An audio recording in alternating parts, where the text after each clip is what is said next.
HS2, the Oxford to Cambridge line, the Great Wales train robbery. Imagine a Wales where you can travel from north to south without leaving our borders. Imagine a Wales where you don't need to travel an extra 200 miles and travel via Shrewsbury to go from Aberystwyth to Carmarthen. Imagine a Wales that controls its own rail services and decides how to invest it based on our needs, not someone else's priorities. Right now, England's rail projects are receiving the lion's share of the funding, while Wales is being left to pick over the scraps. Trains here in Wales are being neglected so that England's trains can run a little bit faster. Mae Llywodraeth San Steffan yn arno ni yn Nghymru 5 biliwn o bunnoedd. Yn lle hynny, mae San Steffan yn cynnig dim ond 10% o'r arian, 445 miliwn dros 10 mlynedd.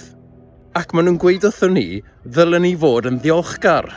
Of two Labour governments working together to deliver for the people of Wales, and you might want to be a little bit more grateful in future. This is sleight of hand. It's smoke and mirrors. Westminster claims projects are for England and Wales, even when the train line doesn't touch Wales. The East-West Railway project between Oxford and Cambridgeshire has been classified as an English and Wales project. I've lived in Wales all my life and I've got to tell you it's nowhere near. This means Wales misses out on funding every time a major infrastructure announcement is made in England. It's not strategy, it's a scam. It's another great train robbery. Mae hyn i gyd oherwydd fformula ariannu o'r enw fformula Barnett, sydd wedi mynd yn bell heibio i oes. Un adeg oedd Llafur Cymru yn cytuno i fod angen i adolygu, nes iddynt o mewn i grym yn San Steffan.